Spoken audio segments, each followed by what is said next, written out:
Yiyor.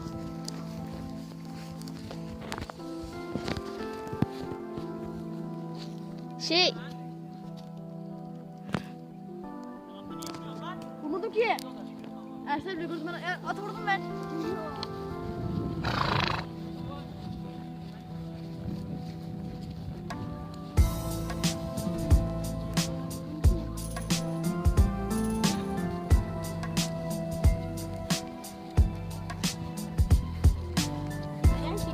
Hı?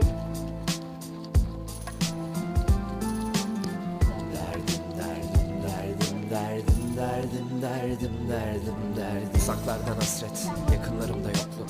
Ağırlığım yolluk, ruhen hafifliğim bolluk. O esnada tat kaçıran huzursuzluk. Belki doyumsuzluktan, baştan sağma kusursuzluklar. Böyle tertemiz bir sayfa. Bilmem kaç kez açılmıştır, yırttıklarımı saymam. Geçmişime mi özlem, geleceğim mi kaygan? Bundan kelle asla, anın tadından kaçmam. Derdik eskiden, derdim yeniden derdim. Belki derdim şimdi, derdim. Benim derdim ezelden biridir. Derdim var, dertten anlar mısın? Ne zaman? Çekilesi dert misin, devamısın? Beni gelen Yarın dert ile gidelim. bana bağlısın. Derdine yanayım, gel dermanımsın. Ey dert ortağım, ne yaparız bu halde? Bu kıyamet karkışta. Derdim. Ey tır tır titreyen sol yanım, eskisi gibi çarpar mısın onsuzda? Derdim. Benim içimde yaşa, benim içimde. Benim İçine içimde kadar yaşa, gidiyor. benim içimde öl.